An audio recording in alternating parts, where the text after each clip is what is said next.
Imagine serving God with so much diligence and just one mistake ruins your entire life.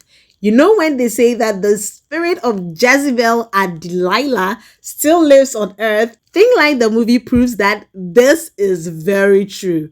The spirit of both Jezebel and Delilah lived in one person in the movie Thinline. The movie Thinline opens with Uche Montana stealing valuables of her client after a night stand with him. In the movie, Uche is a call girl playing the character Annie, one who is determined not to settle for less. Everything she sets her mind on, she must get. She appears kind of greedy, but that's what money sometimes does to you, you know? You're never satisfied with what you have. Anyways, her client Jaiye shouts from the bathroom, "Can we do one more?" Annie reassures him that yes, we can, while stealing some more of his valuables. But he comes out of the bathroom to see her stealing his valuables, and guess what? He grabs his gun, aims at her, and starts shooting. But that's where I don't get it. Just look at this scene. If he was really serious about shooting, he could have got Annie anyways. Cause tell me how you made me believe that Jaiye is such a powerful man and he had no security to stop Annie from escaping. Well, we'll talk about the flops in the movie later in the video. For now, let's get back into the story. Next, we are taken into a church auditorium with a very powerful service ongoing. Uzor Arukwe as Pastor Raymond, or Pastor Ray Ray, is the pastor and he's giving a powerful sermon. But interestingly, his service is being streamed online by Annie, the same girl from earlier. This is where it gets interesting, because what is an ashewo doing listening to the word of God online? Anyways, just kidding. But you find out why soon. Find out why she's following the pastor online. Finally, as she was listening to the word, she was getting ready for her night work. Then we are taken to Pastor Ray's office, where his wife Damilola keeps singing his praise for such a powerful word. Later that evening, Annie meets her pimp, Rookie. After hyping her and all, Annie receives the notice from Rookie that she's been given instructions to let Annie go back to the streets like the other girls because she keeps stealing from their premium clients.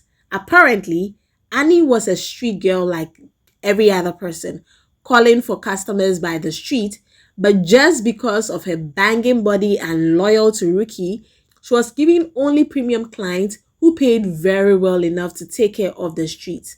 But like I said, Annie turned out to be very greedy, so no amount was enough for her. She wanted more. After several back and forths with Rookie about her going back to the street, she decides to go back to the street. The moment she got there, Fifth Avenue with all the other girls, all the ladies became very uneasy and edgy. They all clearly don't like Annie at all, especially Omoe, who sees her as a threat. The moment Annie showed up on the street, she started calling her out with her friend, laughing at her for being demoted. So this is the backstory. They all started together, but Annie blew up quickly, grew some horns, and forgot the friend she started with. After Annie gave them her own peace of mind, because of course, while they charge 10k to 50k per night, she's charging 150k minimum to almost millions of naira every night. Just then, a black car approached Annie, Chief Adetola. He stops by Annie, and after Annie had charged him 500,000 naira, she drove off with him, spiting the other girls and teasing them for taking away their premium client. Omoye, who was so bitter seeing that, rained all the insults in this world on Annie and eventually swore to kill Annie in just 1 month. Back in the hotel, Chief is locked in chains by Annie as Annie promises to make him have the most fun of his life. After teasing him with her body and some strokes, she went on to inspect Chief's briefcase. There was money, lots of it. Chief began shouting, "Hey, stop that! Close that briefcase! Close it now and come nearer." When Annie closed it, he continued, God bless you now, come nearer." Then Annie took the briefcase and, contrary to what Chief thought, Annie left with the briefcase. Ha! He started shouting, "Receptionist! Receptionist! but Annie would not hear anything and just left with his money. Chief kept screaming, but Annie was gone. The next day, we see Annie in a hotel where she meets her friend Danny. After exchanging pleasantries, we also see Pastor Raymond arrive at the same hotel, who apparently knew Annie's friend Danny. He was there for a conference.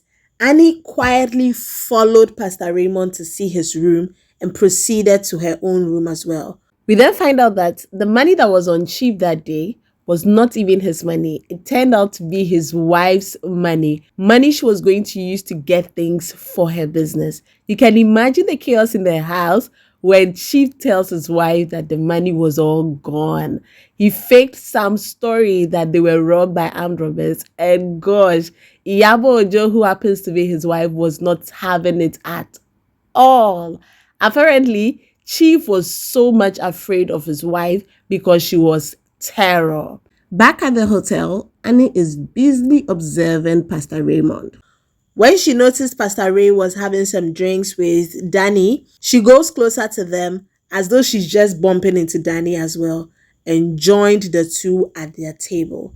Danny gets up to attend to something after he's told Pastor Raymond that he will be coming to see him in his room to discuss business. Then Pastor Raymond also gets a call from his wife and excuses himself to pick up a call. And that's where the problem is. Annie took advantage of the opportunity and dragged Pastor Ray's drink. You see, when people say don't leave your drink exposed to anyone, that thing is so true. Pastor Raymond came back to the table, and after Annie had dragged it, he took it and drank all of it. And that was the beginning of his downfall and a distraction of his entire life. Annie knew that there was no way she could seduce Pastor Raymond, so she spiked his drink. He then gets to his room feeling dizzy, welcomed Annie into his room thinking it was Danny. After falling asleep, Annie takes naked pictures of herself with the pastor. The next morning, she blackmails him with all the pictures, threatening to release them to the press to end his entire life if he doesn't do her bidding. She had two conditions: a 10 million naira payoff and a one-night stand with the pastor. Like a one-night stand with a pastor, a worldwide, internationally known pastor like Pastor Raymond. The real question is, if you were Pastor Raymond, what would you do? Would you sleep with the devil for your reputation's sake, or you'd risk it all just cause you don't want to dine with the devil? Interestingly, Annie is found dead 3 weeks later in her room. And now, everyone is a suspect, especially the pastor, because remember, he was also involved with her. But who really killed Annie? The movie Thinline indeed shows that in this life, we are all walking on a very, very thin line. There is a very thin line between life and death, glory and shame, distraction and success. We just have to tread cautiously and be on guard. Though this movie was a good film and left me shouting, wow, wow, wow throughout, I'll still rate it a 7 out of 10 because the story was good, sound was clear, the actors all brought their A game, especially for Uzor Arukwe. Playing the character of a pastor was super great. He brought his A game. His sermons were preached as though he was a pastor in real life. Uche Montana brought her A game as well. It was so easy to dislike her, and that is the mark of a great actor. However, we were not giving so much background on the characters.